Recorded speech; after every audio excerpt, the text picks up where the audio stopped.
시끌벅적한 국제학교 복도에서 한국인 여학생과 중국인 남학생이 크게 말다툼을 하고 있습니다.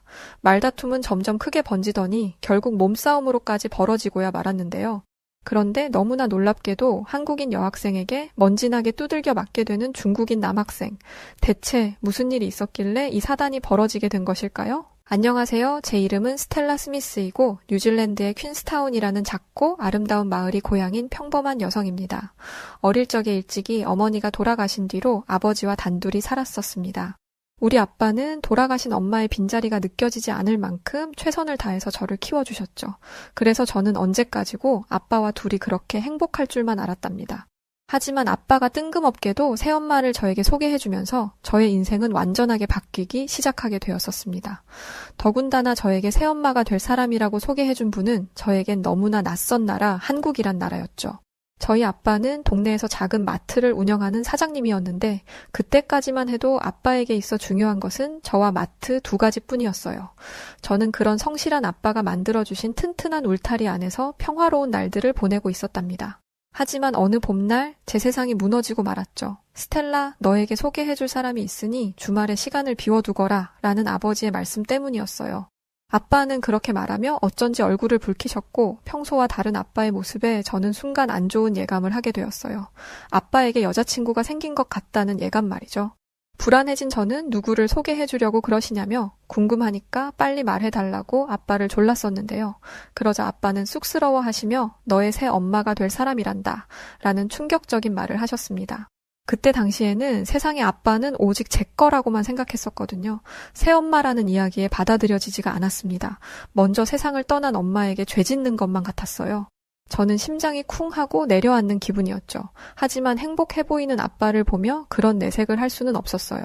그날 이후 저는 매일 밤마다 아빠의 여자친구 후보들을 차례차례 떠올려 보았답니다. 누구지? 설마 옆집에 사는 메리 아줌마인가? 아니면 아빠 친구 케이트 아줌마인가? 솔직히 아빠가 그 누구를 데리고 온다고 해도 온 마음을 다해 기뻐할 자신은 없었어요. 여태까지 아빠의 유일한 가족은 저였고 제 유일한 가족도 아빠였으니까요. 그렇게 둘밖에 없던 세상에 갑자기 누군가 새롭게 등장한다는 것은 설레기보다는 불안한 일이었죠. 하지만 아빠는 여태껏 저만 바라보며 살아오셨고 언제까지고 제가 아빠를 독차지할 수는 없는 일이었으니 저는 마음을 좋게 가지려 노력해보았어요. 그렇게 불안하고 초조한 시간 속에 어느새 토요일이 되었죠. 저는 이른 아침부터 눈이 떠졌고 거실로 나가보니 아빠 역시 긴장한 건지 일찍 일어나 계시더라고요. 저는 그런 아빠를 향해 애써 미소를 지어 보였어요. 잠시 후 약속 시간이 다가왔고 저희 부녀는 문제의 그 여자분을 만나기로 한 집 근처 카페로 향했죠. 심장이 터질 것 같은 긴장 속에서 저는 마침내 카페의 문을 열었어요. 이 문 뒤에는 제 새엄마가 될 여자분이 계셨죠.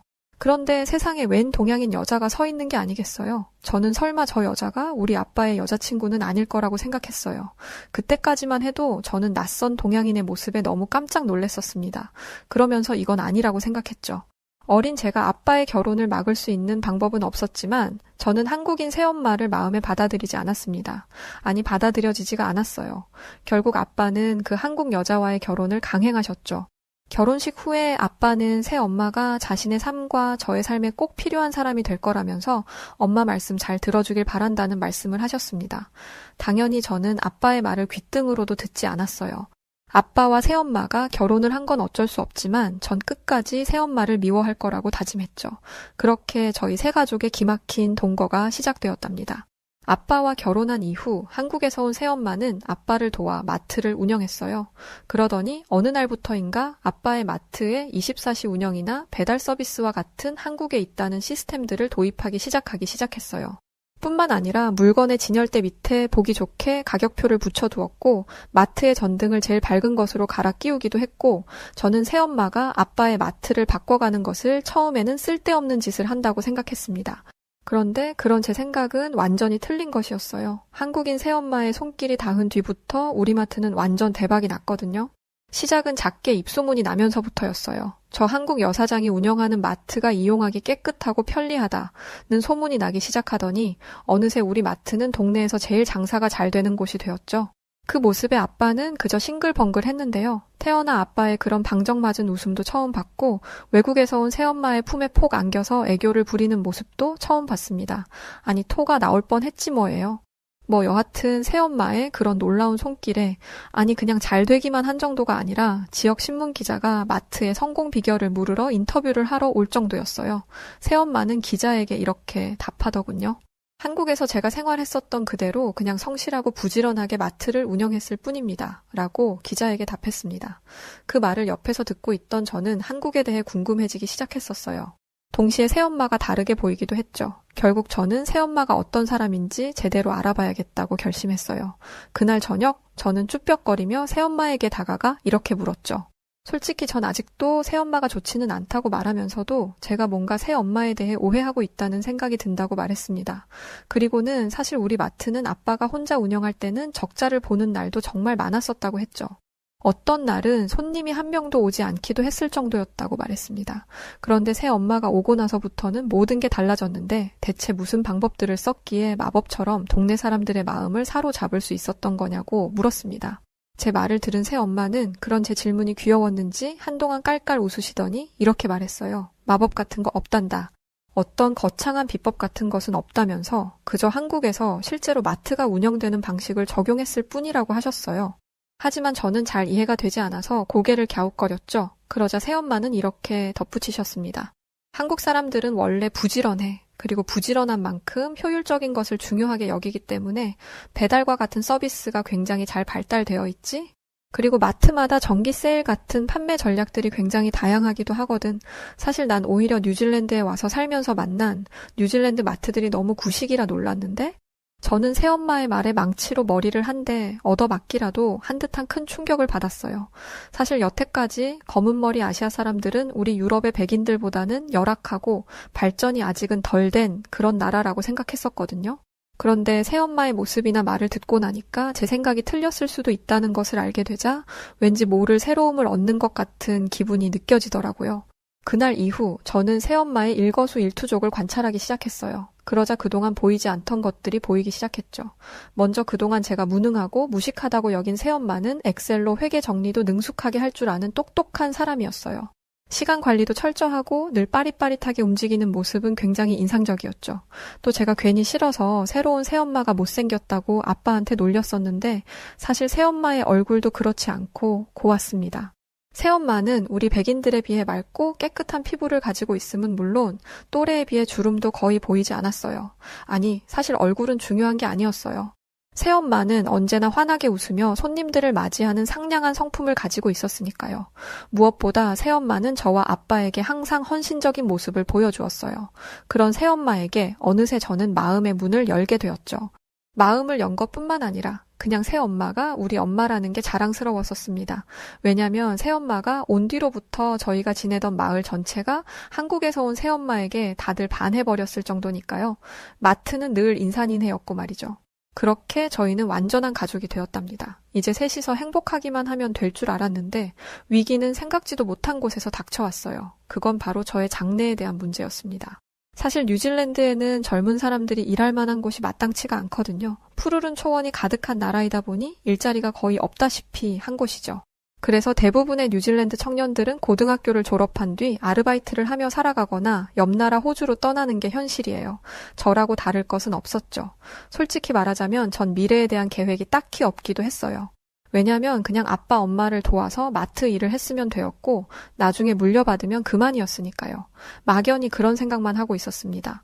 그런데 한국에서 나고 자란 새엄마에게 그건 있을 수 없는 일이었다는 게 문제였습니다. 사실 저는 공부도 별 관심도 없었고 그냥 이렇게 푸르른 초원이 가득한 뉴질랜드에서 마트 일이나 간간히 하면서 그냥 살고 싶었는데 새엄마가 아주 딱 잘라서 안 된다고 하시더라고요. 결국 새엄마는 저의 교육과 미래를 위해 특단의 결정을 내렸는데 그건 바로 우리 가족이 한국으로 가서 사는 것이었어요. 저는 그게 무슨 뚱딴지 같은 소리냐며 난 뉴질랜드를 떠나지 않을 거라고 버텼어요. 여기는 제가 평생을 살아온 곳이고 제 친구들도 여기 있으니까요. 무엇보다 새엄마는 좋았지만 아직 한국이라는 나라에 대해서는 잘 모르기도 했기에 꺼려지는 것이 사실이었거든요. 새엄마한테는 도저히 말로는 이길 방법이 없어서 아빠한테 떼를 쓰면서 안 가겠다고 쫄랐는데 아빠가 저한테 아빠도 엄마 무서운데? 라는 것이었죠. 와, 완전히 등치는 산만해서는 새엄마한테 완전 잡혀 살더군요. 새엄마는 한국에는 훌륭하고 체계적인 교육 시스템이 있다며 저와 아빠를 단숨에 설득했고 결국 저희 가족은 한국이라는 낯선 나라에 가게 되었답니다. 새엄마의 뜻에 따라 마지못해 한국으로 향하며 저는 내심 너무 불안했어요. 이런저런 걱정에 저는 저절로 우울해지기도 했었죠. 그나마 한 가지 신났던 것은 한국에 가기 전 일본을 경유하는 김에 가족끼리 일본에서 짧게 여행하기로 한 것이었는데요. 일본도 한국처럼 아시아 국가이기는 하지만 아예 눌러 사는 게 아닌 여행이라면 다른 거니까요. 때문에 일본 여행을 하게 된 것이 무척이나 좋았답니다. 저는 친절한 사람들과 맛있는 음식, 일본은 선진국이었으니까 선진국다운 서비스를 기대하며 비행기에서 내렸죠. 하지만 그건 저의 커다란 착각이었어요. 일본에 발을 디디자마자 저는 최악의 경험을 하게 되었답니다. 공항 밖으로 나가기 전 저는 잠시 화장실에 들르기로 했어요. 그런데 저는 이곳에서 아주 큰 실수를 하고 말았습니다. 바로 캐리어를 화장실 밖에 둔 것이었죠. 화장실 안으로 들고 들어가기에는 캐리어가 지나치게 커서 잠깐만 밖에 두고 얼른 다녀오자고 생각했던 것이 문제였을까요? 사실 일본은 남의 물건에 손을 안 대지 않나요? 근데 제 캐리어는 눈 깜짝할 사이에 사라져 버렸어요. 처음에 저는 선진국 일본에서 이런 일이 생겼다는 것이 믿을 수가 없었어요. 제가 듣기로 일본은 아시아의 모든 나라 중에서 가장 안전한 나라라고 알고 있었거든요. 그런데 도착하자마자 도둑을 당하다니요. 운이 없어도 너무 없었죠. 우선 저는 부모님과 함께 공항의 직원에게 자초지종을 설명했는데요. 아니 선진국이라는 일본 공항 직원들은 어떻게 영어를 그렇게 한마디들을 못하는 거죠? 대화가 어렵더라고요. 그래서 번역기까지 동원해서야 겨우 소통이 가능했습니다. 공항 직원은 공항에는 CCTV가 있으니 공항 경찰이 그것만 확인해주면 도둑을 잡을 수 있을 거라고 했습니다. 다행이라고 생각했었어요. 그런데 일본 경찰은 해달라는 CCTV 확인은 해주지 않고 저희에게 무슨 알 수 없는 서류만 한 뭉치 내밀더군요. 그러면서 뭐라고 한 줄 아세요? CCTV 확인을 하려면 이 서류들을 전부 수작업으로 작성해야 하고 그 다음에는 이 서류들을 우편으로 넘길 것이고 그 다음에야 허가서를 받을 수 있다고요. 그 과정이 대체 며칠이나 걸릴지 짐작조차 할 수 없는 일이었죠. 무슨 80년대도 아니고 21세기에 너무 기가 막혀서 당장 빠르게 도둑을 잡아달라고 항의했지만 일본 경찰 역시 영어로 의사소통이 제대로 되지 않기는 마찬가지였어요. 끝내 돌아온 대답은 그놈의 망할 서류를 작성하라는 것뿐이었고 결국 저는 캐리어를 찾지 못한 채 호텔에 가야 했습니다. 그렇게 저의 일본 여행은 시작부터 엉망이 되었고 일본을 떠나 한국으로 가는 날까지 제 캐리어의 행방은 오리무중이었어요. 일본 경찰은 이렇게 말하더군요. 나중에 캐리어를 찾게 되면 우편으로 알려주겠다고요. 저는 속으로 됐네요 이 사람아 라고 되뇌면서 저는 더 이상의 기대를 버리고 한시라도 바삐 일본을 떠나고 싶었습니다. 정말이지 이 일본이라는 나라에는 단 1초라도 더 머물고 싶지 않았어요. 왜냐면 묵었던 숙소는 굉장히 비좁았고 지하철을 타든 공공장소를 가든 뭔 이야기만 하려고 말을 꺼내면 시끄럽다는 항의가 계속 들어오니까 와 진짜 뭔 이런 나라가 다 있냐 싶었습니다. 내심 걱정이 돼서 새엄마한테 한국도 일본처럼 이런 거 아니냐면서 물었는데 엄마는 그냥 웃기만 하시더라고요. 그렇게 약 2시간이 지난 뒤 저는 마침내 한국에 도착했습니다. 일단 다르긴 달라요. 우선 인천공항의 직원들은 능숙하게 영어를 사용하며 완벽한 서비스를 제공해 주었습니다.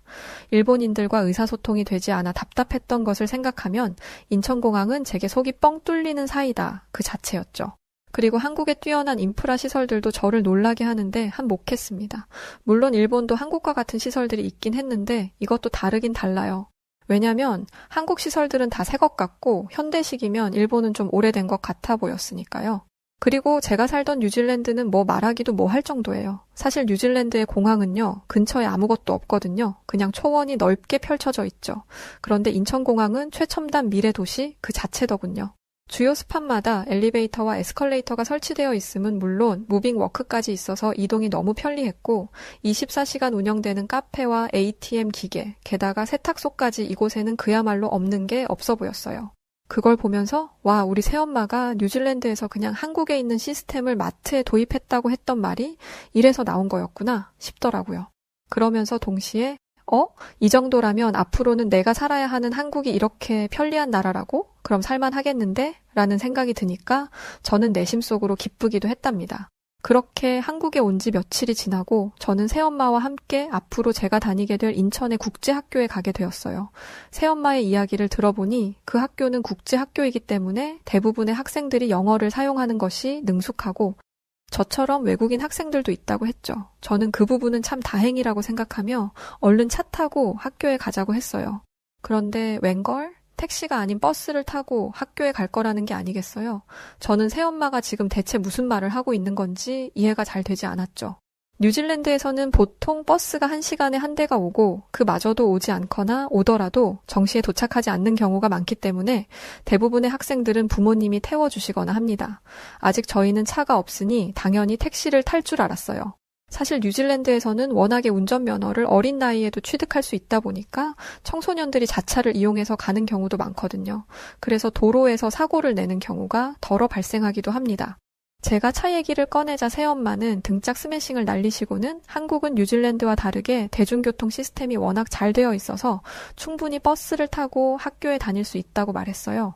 버스에는 실제로 교복을 입은 학생들이 버스 안에 많이 보이더군요. 그들은 이렇게 등교하는 것이 익숙한 듯 전혀 불편함이 없어 보였어요. 잠시 후 30분도 채 되지 않아 버스는 제가 다닐 국제학교 정류장에 멈췄고 이렇게 가까운 곳에 학교가 있을 거라고 생각하지 못했기 때문에 새삼 가까워서 다행이라고 생각했습니다. 뉴질랜드에서는 학교 가려면 2시간은 가야 하거든요. 근데 4배가 빠른 30분 만에 왔으니 얼마나 빨라요, 글쎄. 그런데 더 놀란 건 학교에 들어가서였어요.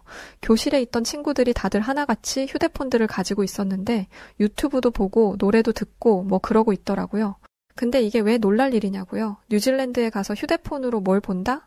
느려 터져서 버퍼링이 걸려 뭘 제대로 볼 수가 없을 만큼 느려요. 심지어 유료로 돈을 지불해야 데이터를 활용해서 볼 수 있죠. 근데 한국의 학교에서는 무료 와이파이가 제공되고 있다더라고요. 그것도 엄청나게 속도가 빠른 거 있죠? 한국의 인터넷 속도가 빠르다는 소문은 들었지만 설마 이 정도일 줄이야. 눈으로 보고 있는데도 믿기지가 않을 정도였습니다. 뭐 살짝 터치만 했는데 사사삭 페이지가 빠르게 넘어가 버리니까 완전 신세계였어요. 저는 너무 신이 나서 제 SNS에 뉴질랜드 친구들이 볼 수 있도록 글을 올렸어요. 얘들아 믿겨져? 지금 한국에서 이 글을 올렸는데 단 0.1초밖에 안 걸렸어. 뉴질랜드에 살고 있는 제 친구들은 제가 올린 글을 보더니 거짓말 하지 말라며 한국의 인터넷이 아무리 빠르다고 한들 그런 일이 어떻게 가능하냐며 제 말을 믿지 않았죠. 그 순간 저는 에이그 이런 답답이들 너네들은 아마 평생 이런 디지털 인프라 혜택을 누리지 못하겠구나 하는 생각에 안쓰러움도 느껴졌죠. 물론 저는 이렇게 좋은 환경이 갖춰져 있는 한국에 있다는 사실에 행복했지만요. 새엄마가 제 담임이 될 선생님과 인사를 나누는 동안 저는 복도의 창문을 통해 한국 학교의 교실을 둘러보았어요. 그리고 저절로 감탄하게 되었죠. 왜냐하면 한국 학교의 교실이 뉴질랜드의 교실과 비교해 월등하게 좋았거든요. 우선 칠판부터 달랐어요. 뉴질랜드는 아직도 대부분의 교실이 분필 전용 초록색 칠판이나 화이트보드를 사용하거든요. 그런데 한국의 교실에는 최신식 터치 스크린이 설치되어 있는 게 아니겠어요? 이 터치 스크린을 통해 한국의 선생님들은 각종 영상과 파워포인트 등을 활용한 수업을 학생들에게 제공하고 있었고 당연히 그 내용은 흥미로워 보였죠. 게다가 교실 내부에는 에어컨은 물론 히터, 공기청정기까지 구비되어 있더군요. 아무리 험하고 궂은 날씨라고 해도 이런 환경이라면 공부가 잘 되지 않을 수 없겠더라고요. 그때 저는 온몸이 떨리는 느낌을 받았는데요. 왜냐면 아니 이런 환경에서 공부를 하는데 성적이 나쁘다? 그러면 새엄마의 무시무시한 등짝, 스매싱이 또 날라올 거란 두려움이 밀려왔기 때문이었어요. 뭐 여하튼 설레임 반 두려움 반의 기분을 느끼는 사이 새엄마는 저의 입학 절차를 모두 마쳤고 시간은 어느새 점심시간이 되었죠. 담임 선생님은 제게 이왕 여기까지 온 것 학교 급식을 먹고 가라고 제안하셨고 저는 그러겠다고 했어요. 그리고 급식을 먹기 전 간단히 손을 씻으러 화장실에 들어갔는데 저는 이곳에서 또 충격을 받게 되었답니다. 아니 비데가 있더라고요. 저희 뉴질랜드에서는 진짜 보기 힘든 거거든요. 사실 전 한 번도 못 봤었어요. TV에서나 봤죠.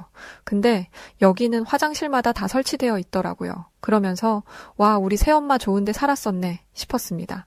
화장실에서 나온 뒤 저는 새엄마와 함께 학생 식당으로 향했어요. 이쯤 되자 저는 이번에는 얼마나 놀라운 경험을 하게 될까 잔뜩 기대하게 되었죠. 뉴질랜드에서는 카페테리아라는 곳이 있어서 그곳에서 빵이나 감자튀김으로 간단하게 점심을 때우거든요. 그게 아니면 집에서 도시락을 싸오거나요.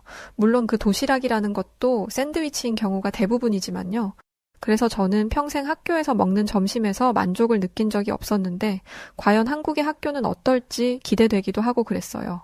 그리고 마침내 학생 식당에 들어선 순간 저는 100%, 아니 1000% 만족하게 되었답니다.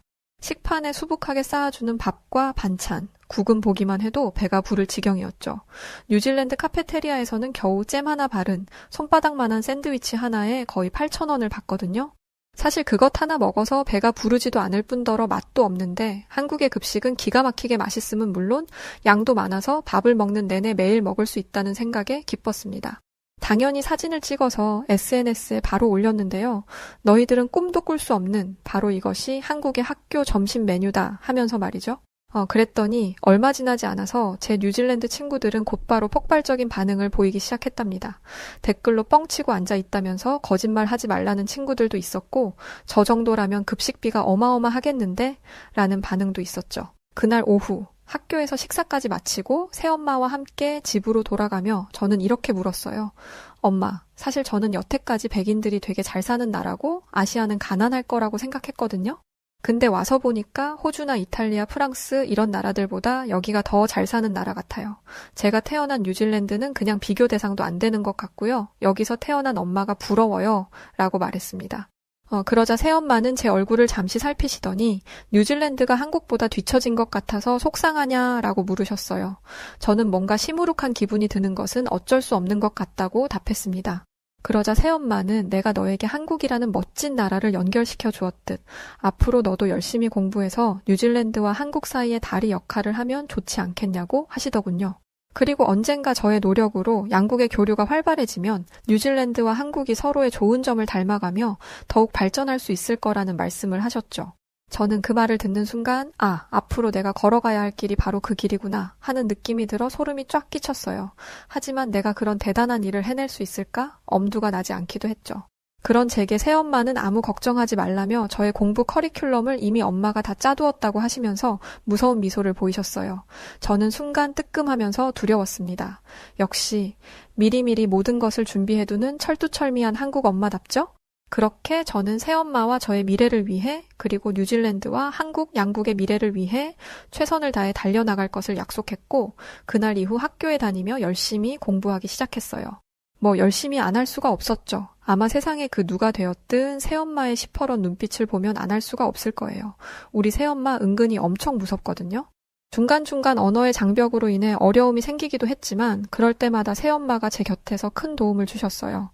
학교의 선생님들과 친구들 역시 아직은 모든 것이 낯설고 어려운 제게 언제나 도움의 손길을 내밀어 주었고요. 한국인들은 다른 나라 사람들에 비해 유달리 정이 많다더니 저는 정말이지 그 따스함을 온몸으로 체감했답니다. 그런데 어느 날이었어요. 교실 밖에서 엄청 누군가가 싸우는 소리가 들리더라고요. 뭔 일이지 싶어서 교실 밖을 나가봤는데 어떤 여학생하고 남학생이 말다툼을 하고 있던 거였어요. 온 학생들이 모여서 둘러싸 구경했죠. 원래 학교에서 이런 말다툼이 일어나면 구경하기 좋잖아요. 가까이에서 보니까 여학생은 한국인이었고 그 여학생과 말다툼을 하고 있던 학생은 중국인 학생이었어요. 국제학교다 보니까 여러 국적을 가진 친구들이 많았거든요. 저는 옆에 있던 친구에게 뭐 때문에 저렇게 싸우는 거래? 하고 물어봤었는데요. 이유를 들어보니까 진짜 너무 황당하더라고요. 한국인 여학생이 화장실에 갔다가 그 안에서 누가 놓고 간 휴대폰을 보게 되었었대요. 그래서 그 휴대폰을 찾아주려고 밖으로 가지고 나왔는데 갑자기 그 중국인 남학생이 휴대폰을 뺏으려고 했다는 거예요. 그게 말다툼의 시초가 된 건데 그 중국인 남학생은 그 휴대폰은 자기 거라면서 달라고 하고 있던 거였고 한국인 여학생은 아니 휴대폰은 여자 화장실에 있었는데 무슨 네 거냐고 말하는 거냐면서 대립했던 거죠. 알고 봤더니 그 휴대폰은 진짜 그 중국인 남학생 휴대폰이 맞았고 한국인 여학생과 더불어 주변에 있던 다른 여학생들까지 남자가 왜 여자 화장실에 들어갔던 거냐며 따지기 시작했었어요. 상황이 불리해지니까 그 중국인 남학생은 갑자기 목소리를 올리더니 그냥 이상한 소리가 나서 잠깐 들어갔던 것뿐인데 왜들 호들갑이냐면서 그러니까 한국이란 나라가 맨날 후진국 소리나 듣는 거라면서 요상한 말을 하더라고요. 그러면서 중국인 남학생과 한국인 여학생의 말다툼은 몸싸움으로까지 번졌는데요. 근데 그거 아세요? 아니 사내놈이 여학생한테 두드려 맞던데요. 사실 싸움까지 난 큰 사건인데 어찌나 웃기던지 진짜 재밌었습니다. 집에서 아빠와 엄마한테 이 이야기를 했더니 아빠는 깔깔거리면서 뭔 그런 사내놈이 다 있냐 그러면서 엄청 웃으셨는데 엄마는 무섭고 싶어런 눈빛을 하시더니 괜히 그런데 휩쓸리지 말고 네 공부나 열심히 하라며 쏘아보셨어요. 그러시더니 아빠의 등짝을 세차게 날리시면서 어른이나 애나 똑같네 하시고는 밥이나 먹으라면서 아빠를 혼내시더라고요.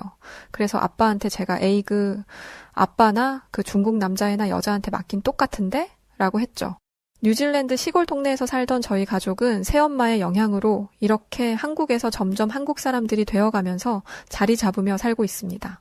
요즘 저는 홍보학과 진학을 목표로 열심히 공부하고 있어요.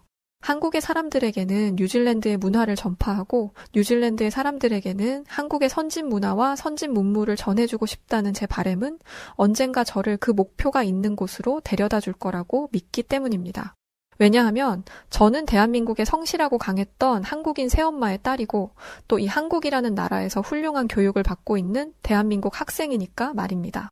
오늘도 이렇게 좋은 나라 한국에 살 수 있음에 감사하며 저의 이야기는 이만 마치도록 하겠습니다. 사랑하는 한국인 여러분, 오늘 하루 행복하게 보내세요. 네, 오늘 사연은 여기까지입니다. 오늘은 평소랑은 좀 다르게 가벼우면서도 아주 재밌는 사연이었네요. 그나저나 아버님 잡혀 사시는 게 꼭 한국인 같은, 여하튼 우리 스텔라 스미스 씨 꼭 꿈꾸는 것들이 모두 이뤄지길 응원합니다. 오늘 사연 재밌게 들으셨다면 구독과 좋아요 부탁드리고요. 그럼 지금까지 여우튜브의 송은지였습니다. 영상 끝까지 시청해주신 분들 모두 행복하시고요. 더 좋은 영상으로 찾아뵐게요. 고맙습니다.